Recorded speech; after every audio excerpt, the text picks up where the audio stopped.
Warhorse by Michael Morpurgo. Chapter 18. In the euphoric days that followed our reunion, the nightmare I had lived through seemed to fade into unreality, and the war itself was suddenly 1,000,000 miles away, and of no consequence. At last there were no guns to be heard, and the only vivid reminder that suffering and conflict was still going on were the regular arrivals of the veterinary wagons from the front. Major Martin cleaned my wound and stitched it up, and though at first I could still put little weight on it, I felt in myself stronger with every day that passed.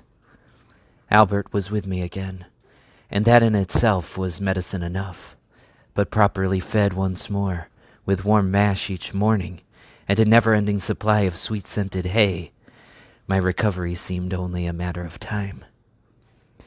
Albert, like the other veterinary orderlies, had many other horses to care for, but he would spend every spare minute he could find fussing over me in the stable. To the other soldiers, I was something of a celebrity, so I was scarcely ever left alone in my stable. There always seemed to be one or two faces looking admiringly over my door.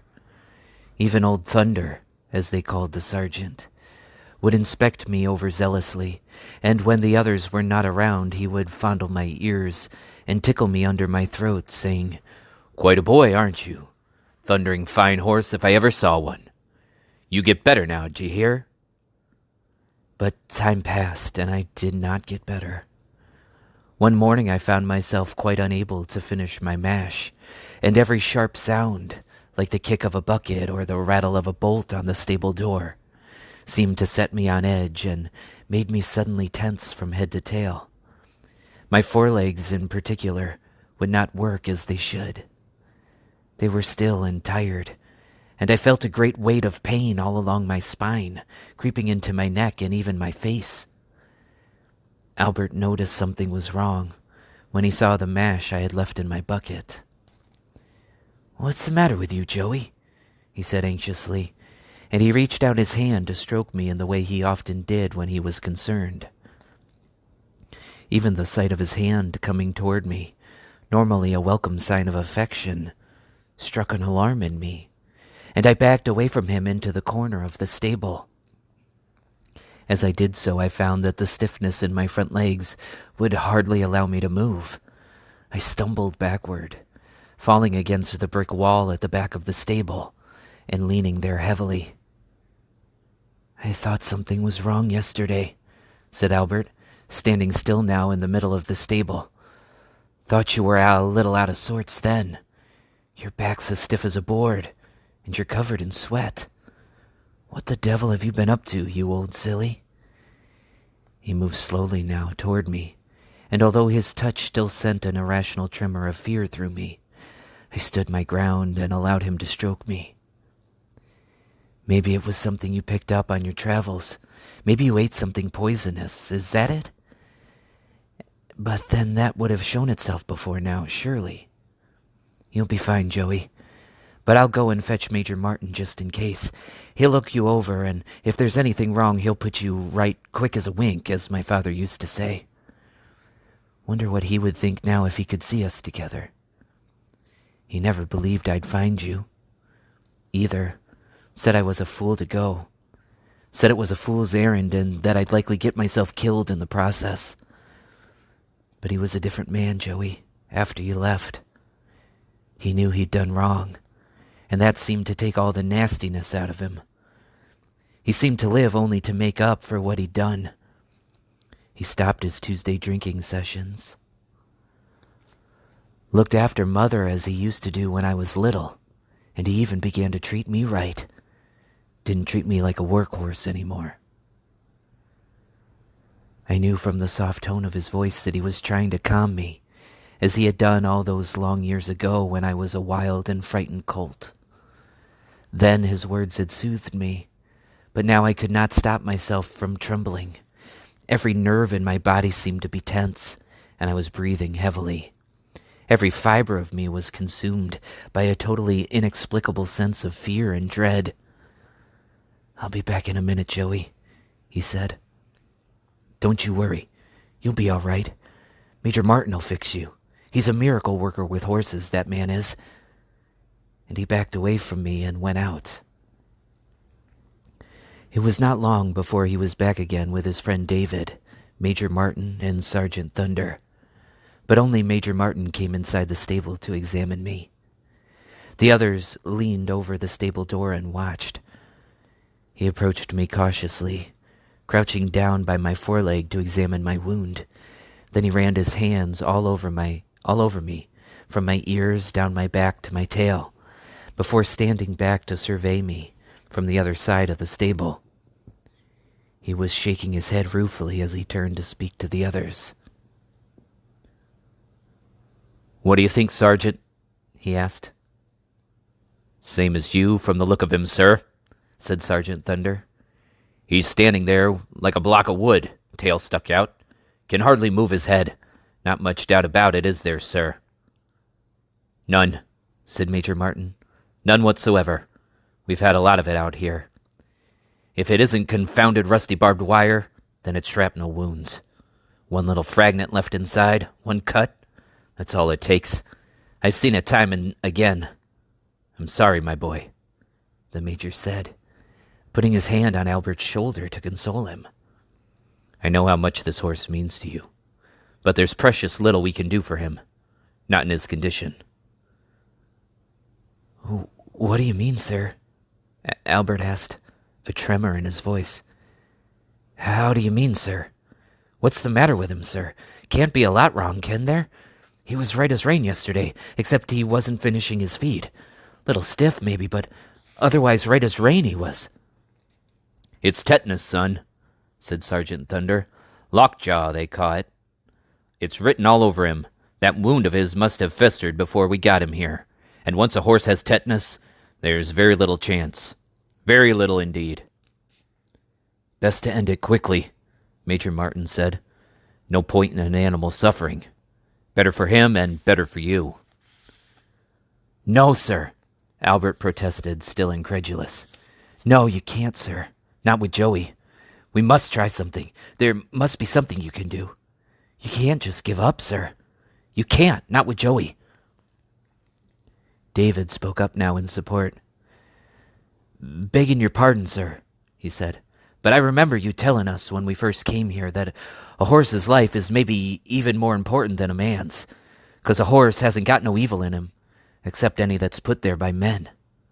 I remember you saying that our job in the veterinary corps was to work night and day, 26-hour a day if need be, to save and help every horse that we could, that every horse was valuable in himself and valuable to the war effort. No horse, no guns. No horse, no ammunition. No horse, no cavalry. No horse, no ambulances. No horse, no water for the troops at the front. Lifeline of the whole army, you said, sir. We must never give up, you said, 'cause where there's life, there's still hope. That's what you said, sir. Begging your pardon, sir." "Watch your lips, son," said Sergeant Thunder sharply. "That's no way to speak to an officer. If the major here thought there was a chance in a million of saving this poor animal, he'd have a crack at it. Wouldn't you, sir? Isn't that right, sir?"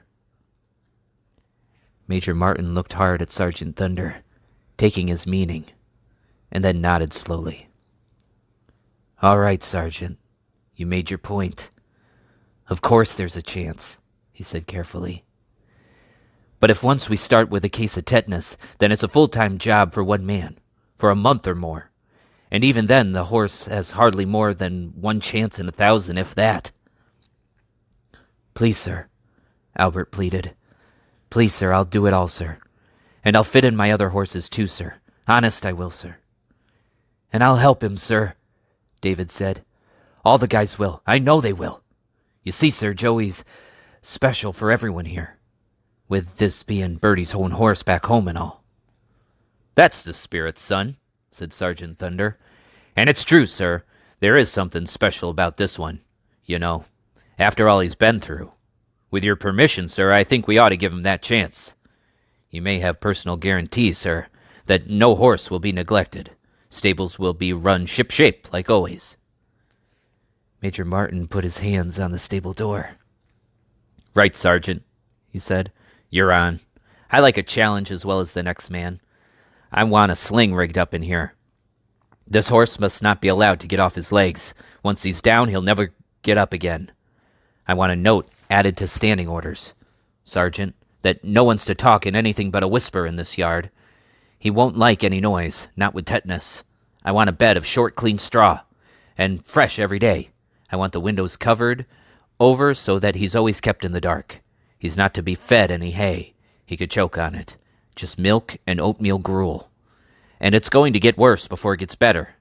If it does. You'll find his mouth will lock tighter as the days go by. But he must go on feeding, and he must drink. If he doesn't, then he'll die. I want a 24-hour watch on this horse. That means a man posted in here all day and every day. Clear? Yes, sir, said Sergeant Thunder, smiling broadly under his mustache. And if I may say so, sir, I think you've made a very wise decision. I'll see to it, sir. Now look lively, you two. You heard what the officer said? That same day a sling was strung up around me and my weight supported from the beams above. Major Martin opened up my wound again, cleaned and cauterized it. He returned every few hours after that to examine me. It was Albert, of course, who stayed with me most of the time, holding up the bucket to my mouth so that I could suck in the warm milk or gruel. At nights, David and he slept side by side in the corner of the stable, taking turns to watch me. As I had come to expect, and as I needed, Albert talked to me all he could to comfort me, until sheer fatigue drove him back into his corner to sleep. He talked much of his father and mother, and about the farm. He talked of a girl he had been seeing up in the village for the few months before he left for France. She didn't know anything about horses, he said, but that was her only fault. The days passed slowly and painfully for me. The stiffness in my front legs spread to my back and intensified. My appetite was becoming more limited each day, and I could scarcely summon the energy or enthusiasm to suck in the food I knew I needed to stay alive. In the darkest days of my illness, when I felt sure each day might be my last, only Albert's constant presence kept me alive, in me the will to live.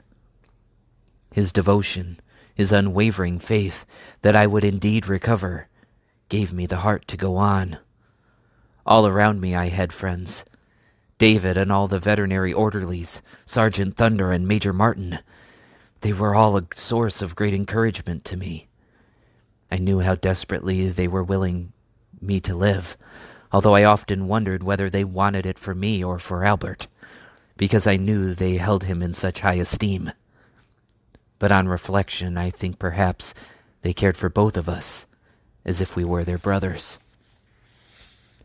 Then, one winter's night after long, painful weeks in the sling, I felt a sudden looseness in my throat and neck, so much so that I could call out, albeit softly, for the first time.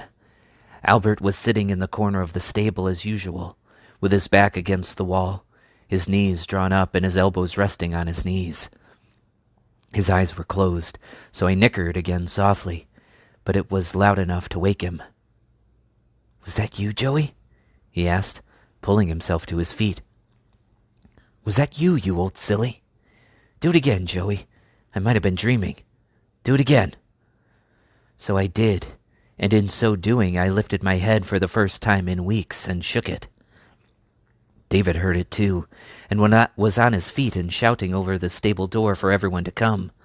Within minutes the stable was full of excited soldiers. Sergeant Thunder pushed his way through and stood before me. "Standing orders say whisper," he said. "And that was no thundering whisper I heard. What's up? What's all the hullabaloo?" "He moved, Sarge," Albert said. "His head moved easily, and he neighed." "Course he did, son," said Sergeant Thunder. "Course he did. He's going to make it, like I said he would. I always told you he would, didn't I? And have any of you lazy bones ever known me to be wrong? Well, have you?" "Never, Sarge," said Albert, grinning from ear to ear. "He is getting better, isn't he, Sarge? I'm not just imagining it, am I?" "No, son," said Sergeant Thunder. "Your Joey is going to be all right by the looks of him. Long as we keep him quiet, and so long as we don't rush him. I just hope that if I'm ever sick, I have nurses around me that look after me like you boys have this horse. One thing, though, looking at you, I'd like them to be a whole lot prettier. Shortly after, I could use my legs again, and then the stiffness left my back forever. They took me out of the sling and walked me one spring morning out into the sunshine of the paved yard. It was a triumphant parade, with Albert leading me, carefully walking backward and talking to me all the while. "You've done it, Joey. You've done it. Everyone says the war is going to be over soon. I know we've been saying that for a long time, but I feel it in my bones this time. It'll be finished before long, and then we'll both be going home. Back to the farm. I can't wait to see the look on Father's face when I bring you back up the road. I just can't wait."